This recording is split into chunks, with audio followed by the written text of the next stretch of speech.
तो दोस्तों सबसे पहले जो बोनस वाले क्वेश्चन है उस पर बात करेंगे। उनमें सबसे पहला क्वेश्चन दोस्तों यहाँ पर हम देखेंगे और वो है संख्या चार्ट वाला, जिसमें दशमलव गुणा को सिखाया जाए। काफ़ी दोस्त और स्टूडेंट बोल रहे हैं कि हमें ये क्वेश्चन साथियों की बुक में नहीं मिला है, तो मैं साथियों की बुक के साथ आपको इसमें प्रूफ के साथ दिखाऊंगा। तो वीडियो को लास्ट तक ज़रूर देखें और फिर आगे वाले क्वेश्चन करेंगे। तो दोस्तों जो संख्या चार्ट वाला जो प्रश्न आया था, जिसमें दशमलव संख्याओं का गुणा किस विधि से सिखाया जाता है, यहाँ पर आप साथियों की बुक देख सकते हैं, दशमलव संख्याओं का गुणा। और देखिए यहाँ पर ये चार्ट के रूप में इसको निरूपित किया गया है और यहाँ पर स्पष्ट लिखा हुआ है। ये देखिए कि इस प्रकार की संख्याओं का गुणा करने के लिए इस प्रकार ये चार्ट बनाया जाता है। ये संख्या चार्ट है, ना कि ये ग्राफ है, और इस पर इसको सिखाया जाता है। यहाँ पर देखिए इस प्रकार भी किया जा सकता है गुणे को, और प्राप्त कर लेते हैं और बाद की संख्या में इसमें दशमलव लगा देते हैं। आगे देखिए यहाँ पर, और यहाँ पर शायद अंत में जो बिंदु दिए गए हैं उस बिंदु में भी लिखा होगा कि संख्या चार्ट द्वारा ही इसमें गुणे को सिखाया जाता है। अब दोस्तों इसको आप या तो चार्ट मान सकते हो या आप इसको ग्राफ मान सकते हो।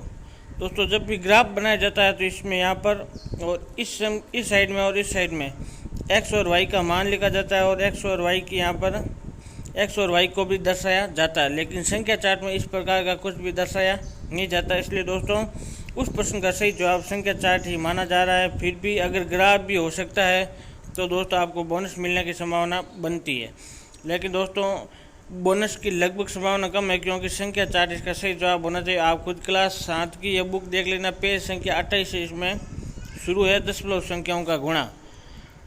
तो दोस्तों वीडियो कैसा लगा ज़रूर कमेंट करें, और आपको भी लगता है कोई क्वेश्चन अगर बोनस वाला है तो ज़रूर कमेंट करके बताएं।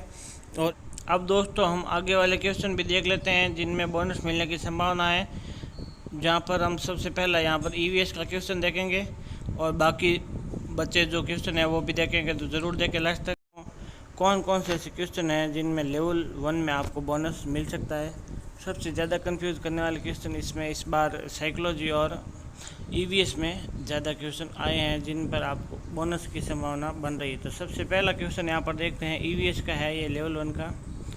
जैव विविधता बायोडाइवर्सिटी शब्द किसने दिया। पहली बात तो सबसे पहली बात दोस्तों स्टूडेंट बोल रहे हैं कि ये जो जैव विविधता वाला पोर्शन है ये 2021 वाली रीट में हटा दिया गया है, मतलब ये आउट ऑफ सिलेबस माना जा रहा है। और आउट ऑफ सिलेबस का क्वेश्चन पिछली बार भी ऐसा हुआ था, उसमें बोनस देना पड़ा था। अगर वो नहीं माने तो भी इसका जो आंसर है सही वो इस चारों ऑप्शन में दिया हुआ नहीं है। हम आरबीसी की बुक से आपको मैं दिखाऊंगा कि वहाँ पर उसमें क्या जवाब दिया हुआ है।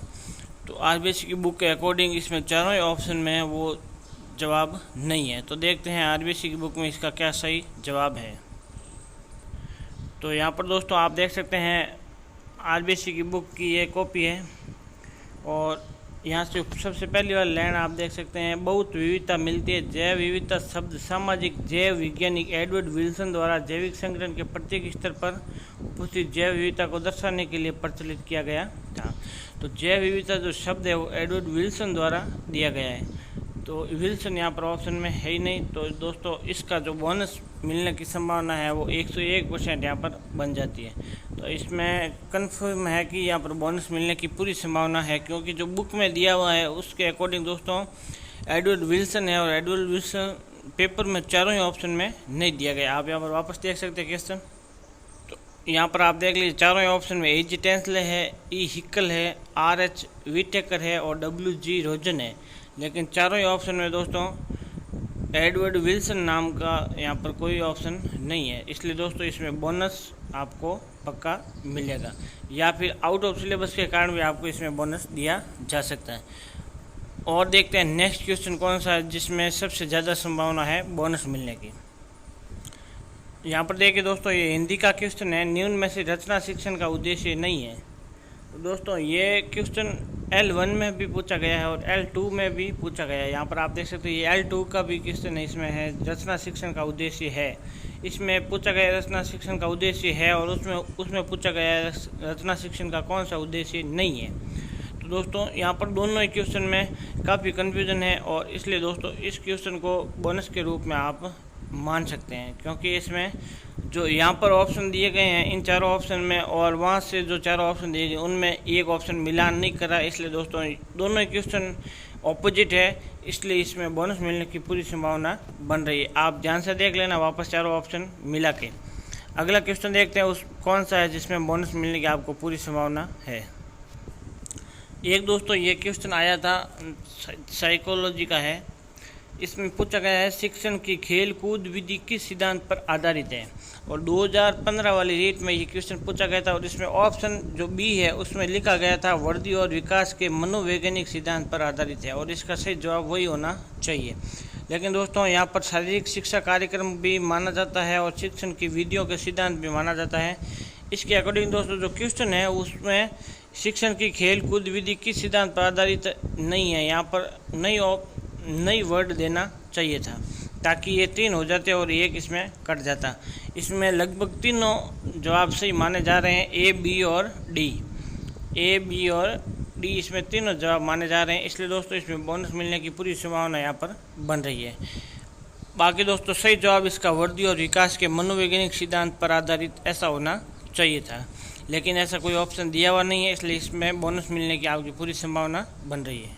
देखते हैं नेक्स्ट क्वेश्चन। अगला दोस्तों आप यहाँ पर देख सकते हैं निम्न में से कौन सी प्रक्रिया बाल्यावस्था में सीखने से संबंधित नहीं है। तो इसके भी दोस्तों जो भी साइकोलॉजी पढ़ाते हैं टीचर, उसमें दोस्तों उन टीचर्स ने यहाँ पर इसके भी तीन क्वेश्चन जो तीन ऑप्शन है वो सही माने हैं। कोई पूर्व अनुभव भी बता रहा है, कोई प्रतिबिंबन भी बता रहा है, कोई तर्क भी बता रहा है। तो सबसे ज़्यादा जो जवाब आ रहा है वो आ रहा है तर्क वाला। अब दोस्तों देखते हैं इसका सही क्या होगा। बाकी यहाँ पर तर्क होना नहीं चाहिए क्योंकि इंग्लिश में लिखा है आर्ग्यूमेंट, और आर्ग्यूमेंट से तो यहाँ पर सीखते हैं, इसलिए दोस्तों ये तो होगा ही नहीं तर्क वाला। तो बाकी ऊपर वाले 2 हो सकते हैं, पूर्व अनुभव और प्रतिबिंबन। तो इसको लेकर काफ़ी कन्फ्यूजन चल रहा है और इसमें बोनस मिलने की संभावना है, लेकिन दोस्तों अगर RBSC क्या मानती है उसके अकॉर्डिंग ही आपको चलना पड़ेगा। नेक्स्ट क्वेश्चन देखते हैं जो सबसे ज़्यादा परेशान कर रहा है। ये दोस्तों ये क्वेश्चन है मैथ का, लेवल 1 का है, और इसमें दोस्तों ये क्वेश्चन है एक 22 सेमी × 4 सेमी के आयताकार कागज को मोड़कर बिना अधिव्यापन एक 4 सेमी ऊंचे का बेलन बनाया गया, इसका वक्र पृष्ठ का क्षेत्रफल क्या होगा। दोस्तों L2 का क्वेश्चन है जो L1 में दे दिया गया है, तो लगभग इसमें माना जा रहा है कि आउट ऑफ सिलेबस है। और आउट ऑफ सिलेबस का मतलब दोस्तों लेवल 1 में आयतन के रूप में सिर्फ वर्ग और आयत का यहाँ पर दिया गया है, इसमें बाकी यहाँ पर जो क्षेत्रफल का दिया गया है वो वर्ग और आयत का ही यहाँ पर दिया गया है। बाकी बेलन वगैरह का क्षेत्रफल का यहाँ पर कोई सिलेबस में मेंशन नहीं है, इसलिए दोस्तों ये आउट ऑफ सिलेबस भी माना जा रहा है। तो इसमें दोस्तों ये क्वेश्चन बोनस के रूप में मिलने की पूरी संभावना यहाँ पर बन रही है। बाकी दोस्तों अगर वो नहीं कहते हैं कि आउट ऑफ सिलेबस नहीं है तो इसमें बोनस नहीं मिलेगा। नेक्स्ट क्वेश्चन देख लेते हैं। और दोस्तों कुछ स्टूडेंट का यहाँ पर कमेंट आया था कि साइकोलॉजी में एक जो बारंबारता या समरूपता वाला क्वेश्चन और वो भी क्वेश्चन है, और एक वो मध्य अवधि परीक्षा जिसमें बहुत कन्फ्यूजन है। तो दोस्तों जो मध्य अवधि वाली परीक्षा का जो क्वेश्चन था उसमें इंग्लिश में स्पष्ट लिखा है टर्म टेस्ट, और टर्म टेस्ट दोस्तों आपको पता है समेटिव में ही होता है, उसमें फॉर्मेटिव नहीं आएगा, क्योंकि इंग्लिश में जो लिखा है वही सही माना जाता है और इंग्लिश में उसमें स्पष्ट लिखा है टर्म टेस्ट। आप खुद देख लेना जो पेपर है उसमें पेपर में टर्म टेस्ट लिखा हुआ है इंग्लिश में, और जो टर्म टेस्ट सिर्फ और सिर्फ समेटिव में ऐसे में ही होता है, एपे में टर्म टेस्ट कभी नहीं होता है, इसलिए दोस्तों उसका सही जवाब समेटिव ही होगा। और जो समरूपता बारंबारता वाला है उसमें दोस्तों अभी तक उसका कोई प्रूफ नहीं मिला है, लेकिन दोस्तों उसमें बारंबारता ही माना जा रहा है, अभी उसका कोई प्रूफ मिला नहीं है। जैसे ये RBSC से प्रूफ मिल जाएगा आपको वीडियो बना के मैं बता दूंगा, बाकी अभी तक उसका कोई प्रूफ आया नहीं है। जैसे प्रूफ आएगा आपके सामने उसका जवाब भी आपको मिल जाएगा। और नेक्स्ट क्वेश्चन कौन सा है जो सबसे ज़्यादा कन्फ्यूजन वाला है वो भी देख लेते हैं।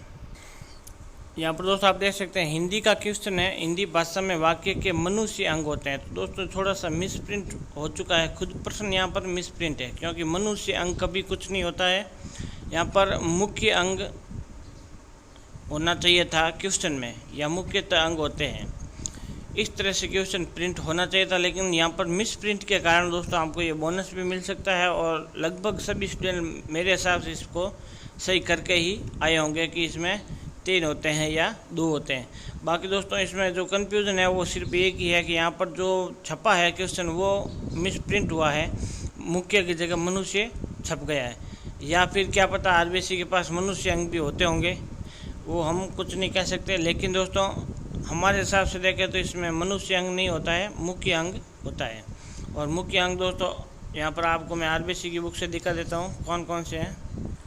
तो आरबीसी की बुक में यहाँ पर स्पष्ट लिखा हुआ दोस्तों, मुख्यतः वाक्य के 2 अंग होते हैं। तो मुख्यतः यहाँ पर लिखा होना चाहिए था, लेकिन मुख्यतः यहाँ पर लिखा नहीं था, मनुष्य लिखा था, इसलिए बोनस मिलने की संभावना है। बाकी यहाँ पर आरबीसी की बुक में लिखा है मुख्यतः वाक्य के 2 अंग होते हैं, उद्देश्य और विधेय। तो इसके अकॉर्डिंग देखें तो दोस्तों आपको बोनस मिलने की इसमें पूरी 100% संभावना बन रही है।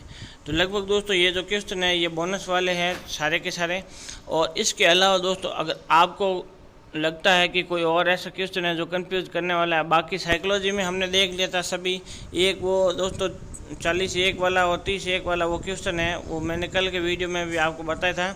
उसमें दोस्तों बोनस मिलने की काफ़ी संभावना बन रही है, क्योंकि उसमें ऐसा कहीं मेंशन नहीं किया गया कितने स्टूडेंट पर उसने पूछा है, ऐसा उसमें प्रश्न में कुछ नहीं लिखा है, इसलिए उसमें बोनस मिलने की संभावना ज़्यादा बन रही है। और स्टूडेंट ये भी बोल रहे हैं कि उसमें बोनस मिलेगा, और ये बात बिल्कुल सही है, क्योंकि दोस्तों उसमें मेंशन, अगर वो मेंशन कर देता कि कितने स्टूडेंट पर उसका रेशियो पूछता तो उसका सही जवाब हो जाता। बाकी उसमें ऐसा कुछ भी पूछा नहीं गया कि इतने स्टूडेंट पर बताइए, इसलिए उसमें बोनस मिलने की पूरी संभावना बन गई है। और भी कोई क्वेश्चन आपकी नज़र में अगर बोनस वाला आपको लगता है तो आप ज़रूर कमेंट करें, अगले वीडियो में आपका प्रूफ के साथ बता दिया जाएगा। बाकी संख्या चार्ट वाला और वो ग्राफ वाला कुछ स्टूडेंट पूछ रहे हैं तो आप खुद गूगल पर जाकर उसको देख सकते हैं, मैं भी आपको अभी दिखा देता हूँ संख्या